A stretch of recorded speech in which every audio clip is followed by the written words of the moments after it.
संगीत रागी जब सीधे आपके पास आते हुए तमाम मुद्दों पर उन्होंने प्रकाश डाला, लेकिन सबसे बड़ा सवाल है ये बीजेपी की नींद अभी क्यों टूटी है? और दूसरा सवाल, एलजी रिकमेंड करेंगे तो केंद्र सरकार जो चाहेगी वो हो ही जाएगा। आपको नहीं लग रहा है कि हिपोक्रेसी जिसका वो जिक्र कर रहे थे कि भारतीय जनता पार्टी की ओर से दिल्ली के मामले में दिखाया जा रहा है? नहीं, ये सवाल मैं नहीं मानता ये हिपोक्रेसी है, लेकिन हाँ ये बात दुरुस्त है। पहली बार आशुतोष इतनी अच्छी बात बोल रहे हैं जिससे मैं सहमत हो रहा हूं। कायदे से भारतीय जनता पार्टी की सरकार, जो केंद्र की सरकार है, पहले ही दिल्ली सरकार को बर्खास्त कर देना चाहिए था।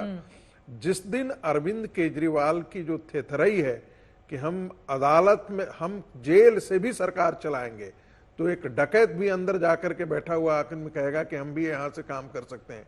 कोई भ्रष्टाचार में आदमी जेल गया होगा तब भी कहेगा कि हम अपने पद पर बने रहना चाहते हैं। लेकिन अभी तो आरोपी है ना। नहीं, हाँ। कोई भी है भाई, आरोपी ही तो जेल में जाता है, कोई जरूरी नहीं है। बहुत सारे ऐसे लोग हैं जो आरोपी हैं और जेल में 10 साल से बैठे हुए हैं।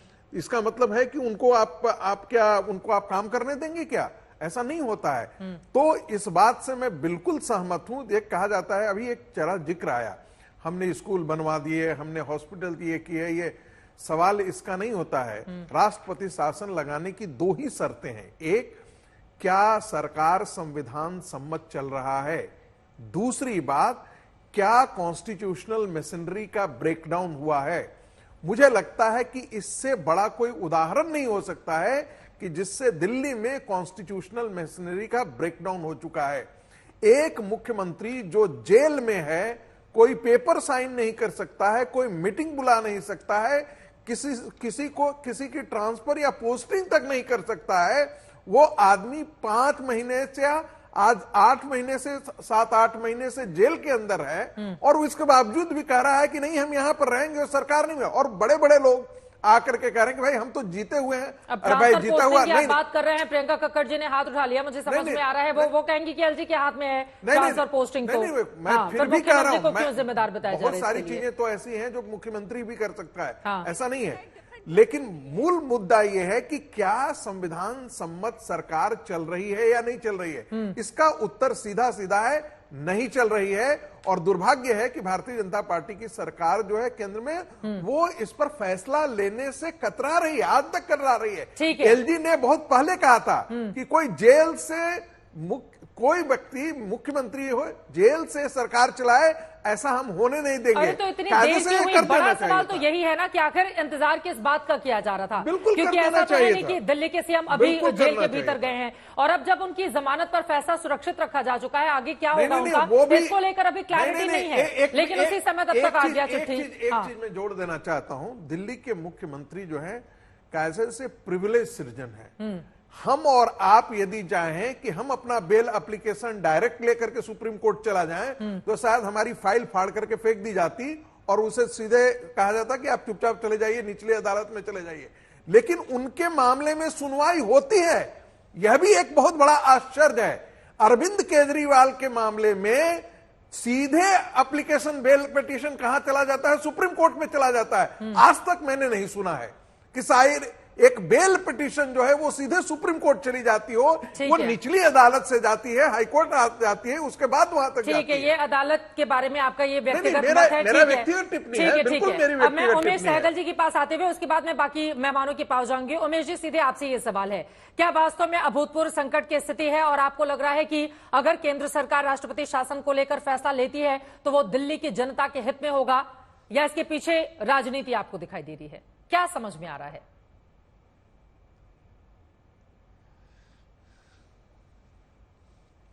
सहगल साहब जी, ऑडियो आपका म्यूट है, अगर आप स्क्रीन पे अनम्यूट कर लें प्लीज। हाँ ठीक है सर, बोलिए प्लीज।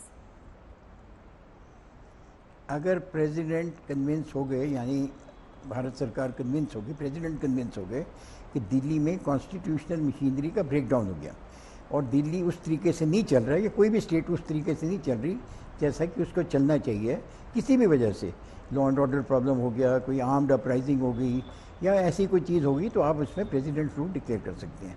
कभी कभी ऐसा भी होता है कि पार्लियामेंट्री असेंबली में स्टेट्स अपना लूज कर जाती हैं, नई गवर्नमेंट बन नहीं पाती, और तब तक फिर प्रेसिडेंट रूल लगा दिया जाता है ताकि इलेक्शन हो तो नेक्स्ट गवर्नमेंट बने। दिल्ली में अभी ये स्थिति है, 8 महीने हो गए, 8 महीने में कोई स्थिति तो बदली नहीं, वही की वही है। पहले भी कॉन्स्टिट्यूशन मशीनरी फेल डाउन की थी, अभी वही स्थिति है, तो ज़्यादा तो कुछ हुआ नहीं। तो अब के इसमें किया जाए मुझे अभी समझ नहीं आया, क्योंकि अभी तक अभी इनकी बेल पिटीशन पे जजमेंट रिजर्व्ड है। बिल्कुल। अभी सुप्रीम कोर्ट अगर डिसाइड कर देती है इनको बेल दी जानी चाहिए तो ये बाहर आ जाएंगे, तो फिर इनका काम चलना शुरू हो जाएगा। तो मेरा तो ख्याल है भारत सरकार इंतजार करेगी जब तक सुप्रीम कोर्ट की डिसीजन नहीं आती। आ भी जाए तो क्या प्रॉब्लम आएगी जो 8 महीने में नहीं आई। अब ये है कि देखो, अब सारा MCD का काम अटका पड़ा है, सारे आपकी काफ़ी सारी प्रपोजल रुकी हुई हैं। बेसिकली जो आपकी एक कमेटी है जो ट्रांसफर्स करती है, सीनियर ऑफिसर्स को अपॉइंट करती है, उस कमेटी के चेयरपर्सन ही चीफ मिनिस्टर हैं, उसकी कोई मीटिंग नहीं हो पाई 8 महीने में। ये दूसरी बात है कि उसके पहले भी 2-3 महीने मीटिंग नहीं हो पाई थी, 8 महीने से कोई मीटिंग नहीं हुई है। अब उससे वजह से क्या होगा, स्टेलमेट ही है ना सारी गवर्नमेंट में। एक एक अफसर को 3-3, 4-4 चार्जेस दिए जा रहे होंगे, तो गवर्नमेंट तो मगर 8 महीने में स्थिति कोई बदली नहीं है, आज कोई नई स्थिति नहीं आ गई। ये बड़ी बात आपकी ओर से कही जा रही है कि स्थिति बदली नहीं है। लेकिन एक और सवाल जिसका मैं आपसे जवाब चाहूंगी, उसके बाद बाकी लोगों के पास आऊंगी। अभी राष्ट्रपति के पास बीजेपी विधायकों की चिट्ठी पहुंची, उन्होंने उसको MHA के हवाले कर दिया है। अब आगे की प्रक्रिया क्या हो सकती है इसमें? तो प्रेसिडेंट को और क्या करते, जब प्रेसिडेंट की तो अपनी इंडिपेंडेंट पावर तो है नहीं, वो होम मिनिस्ट्री को भेजेंगे। अगर होम मिनिस्ट्री इस व्यू की है कि हाँ कॉन्स्टिट्यूशन मशीनरी ब्रेक डाउन कर रही है, तो कैबिनेट में जाएगी, कैबिनेट में जो डिसीजन होगी वो प्रेसिडेंट के पास जाएगी। अगर प्रेसिडेंट उस डिसीजन से मंजूर हो जाते हैं तो इसमें कोई खास बड़ी बात नहीं है कि प्रेसिडेंट ने एक पिटीशन दी गई प्रेसिडेंट को डायरेक्टली, उसने होम मिनिस्ट्री को भेज दी। अब ये क्योंकि दिल्ली का मामला है इसलिए पब्लिसिटी गैदर, इस टाइप के तो हंड्रेड्स ऑफ एप्लीकेशन रोज जाती होंगी प्रेसिडेंट के पास, जितनी जाती हैं वो सारी गवर्नमेंट को भेज देते हैं, क्योंकि उनके पास कोई इंडिपेंडेंट पावर्स तो है नहीं। तो ये कोई इतनी बड़ी चीज़ नहीं है, सडनली उसको बड़ा बनाया जा रहा है पॉलिटिकल रीजंस की वजह से। शायद अभी कोई ऐसी चीज नहीं है कि दिल्ली में बिल्कुल जनाब law and order break down कर गया। लॉ एंड ऑर्डर तो वैसे भी LG के पास है, तो उसमें तो कोई ब्रेक डाउन होने का चांस नहीं है। संगीत रागी जी आपकी बातों पर कुछ बोलना चाह रहे हैं। संगीत रागी जी, लेकिन LG को तो सब पता है कि किस तरह की स्थिति है, 5 महीने से सत्र नहीं हुआ है, तो विधायकों को ये काम क्यों करना पड़ा है? LG के हाथों में अधिकार है पूरा। देखिए, 2 बातें, लॉ एंड ऑर्डर ब्रेकडाउन के आधार पर कहीं भी राष्ट्रपति शासन नहीं लगाया जा सकता है, ये सरकारिया कमीशन की रिपोर्ट हुई और सुप्रीम कोर्ट के जजमेंट भी एक ही है। दूसरी बात, महत्वपूर्ण बात यह है कि विधायकों की चिट्ठी के आधार पर राष्ट्रपति शासन नहीं लग सकता है। विधायक की चिट्ठी LG के पास जानी चाहिए थी। यदि LG वाकई में यदि पहले से ही कन्विंस्ड है, यदि LG सिफारिश करते हैं, तब तो इस बात के में मुझे लगता है दम लगता है कि यहां जाकर के यदि LG सिफारिश करते तब जाकर के राष्ट्रपति शासन की बात को हम लोग गंभीरता से लेते हैं कि कानून व्यवस्था की स्थिति में राष्ट्रपति शासन नहीं लग सकता है, लेकिन आर्टिकल 355 में तो इसका जिक्र किया गया है ना। ये अलग बात है कि इसमें शब्दों को अलग से गढ़ा गया है। मैं आर्टिकल 355 पढ़ देती हूँ। केंद्र सरकार, हालांकि यहाँ पर अलग स्थिति है, बाहरी आक्रमण और आंतरिक अशांति से किसी भी राज्य की रक्षा के लिए कानून व्यवस्था की स्थिति अगर उसको लगता है ठीक नहीं है तो फिर वो अपने हाथों में ले सकते हैं। आपके कानून व्यवस्था के मद्देनजर उसके पहले आप नहीं, उसके पहले आपने कंडीशन आपने देखा बाहरी या आंतरिक दोनों ही है, आंतरिक भी है। देखिए, मैं आपको बता दूं कि कभी भी ये जो राष्ट्रपति शासन लगता है वो कॉन्स्टिट्यूशनल ब्रेकडाउन की स्थिति में लगता है। यदि नेशनल इमरजेंसी, जिसे खास करके हम लोग नेशनल इमरजेंसी की यहां बात नहीं कर रहे हैं, हम लोग यहां बात कर रहे हैं राज्य के अंदर राष्ट्रपति शासन लगाने की बात कर रहे हैं। इसलिए हम लोग उस क्लॉज को हम लोग यहां पर अप्लाई नहीं कर सकते। दिल्ली के लिए अलग है। दूसरी बात है कि कभी भी ये होगा तो रिकमेंडेशन किसका होगा? LG का रिकमेंडेशन होगा।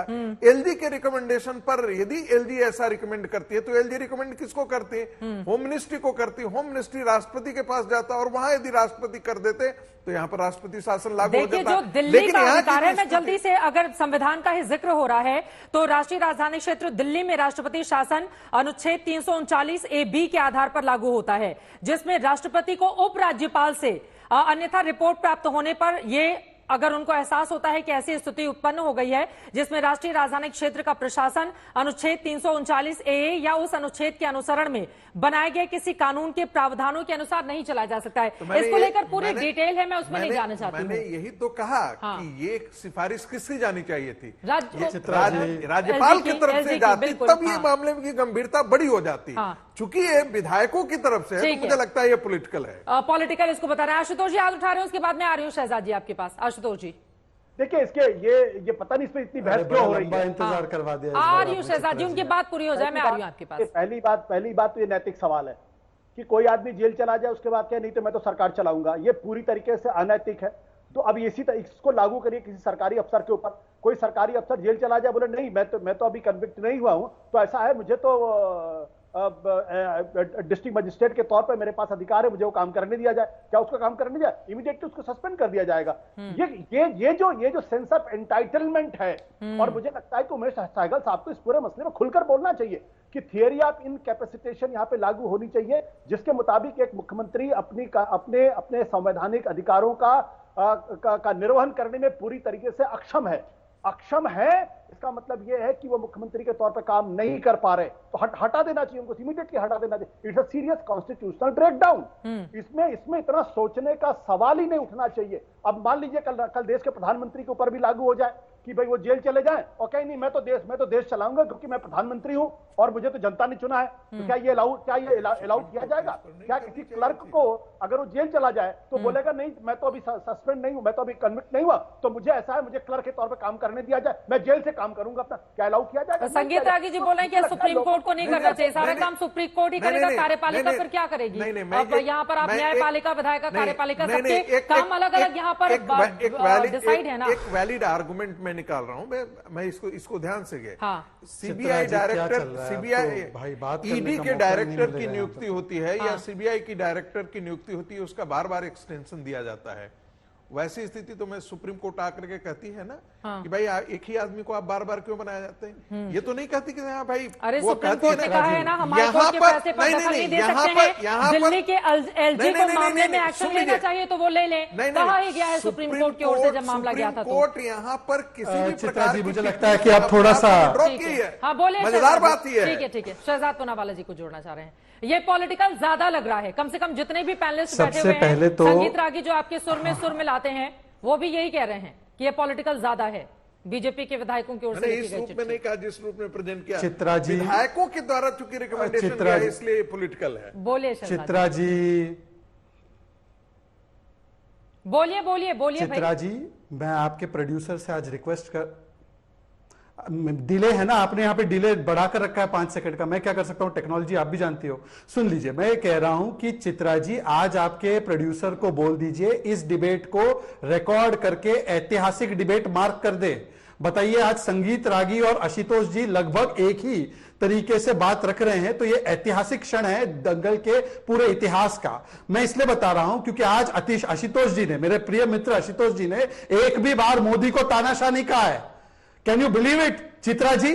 आज कहां से सूरज उगा है देखिए, और बोल भी कैसे पाएंगे क्योंकि उन्होंने खुद ने स्वीकारा। सुनिए, हाँ मैं, अरे भाई थोड़ा सा तो लाइटर चीज कर सकते हैं ना, ऐसे थोड़ी है कि अब एकदम मॉनिटर होकर बात कर रहे हैं। राष्ट्रपति शासन की ओर आगे बढ़े, कह रहे हैं लाइटर रखना चाहिए डिबेट को, ऐसा कैसे हो सकता है शहजाद जी? मैं आ रहा हूं चित्रा जी, आप इतने समय के बाद आपने मौका दिया और आप मेरा एक कमेंट भी नहीं देख पा रही, आप सुनिए तो मेरी बात पूरी हो जाएगी, इतना इंटरप्ट नहीं हो तो अच्छा होगा। देखिए, मैं कह रहा हूं कि आशुतोष जी भी आज स्वीकारने को मजबूर हो गए रागी जी की तरह। रागी जी तो स्वीकारते ही थे कि यह सरकार तानाशाही सरकार नहीं है जो 80, 85, 90 बार राष्ट्रपति शासन मन में आए तो लगा दे। पहली बात। दूसरी बात, दो कॉन्सेप्ट होते हैं, कॉन्स्टिट्यूशनल लीगैलिटी, कॉन्स्टिट्यूशनल मोरालिटी। आप देखिए, अरविंद केजरीवाल मनीष सिसोदिया को बोलते हैं इस्तीफा दे मनीष, अरविंद केजरीवाल बोलते हैं सत्येंद्र तू इस्तीफा दे। पंजाब के, क्योंकि मैडम पंजाब बार बार जा रही है, पंजाब के मंत्री इस्तीफा देते हैं। पर यह कॉन्स्टिट्यूशनल मोरालिटी खुद पर लागू नहीं होती भाई, और मैं आशुतोष जी से एग्री करता हूं, सवाल लीगैलिटी का नहीं है, सवाल राष्ट्रपति शासन का नहीं है, सवाल यह है कि 2011 में जहां पे खड़े थे, आज 2024 आते आते आप कहां खड़े हैं? आप खड़े थे अन्ना के साथ, आप खड़े हैं लालू के साथ आज। और यही सियासी धर्मांतरण है कि जो इस्तीफे मांगते थे केस बिना हुए, आज केस हो गया, बेल नहीं मिल रही है, तो बेशर्मी से तिहाड़ से सरकार चला रहे। और कोर्ट कह रहा है, कोर्ट ने कहा है कि you are not stepping down and creating a problem in Delhi. Delhi की सरकार स्थगित हो चुकी है, यह हाईकोर्ट और सुप्रीम कोर्ट कह रहा है। फिर भी अपने आप को कोर्ट के ऊपर, क्योंकि हम मालिक है,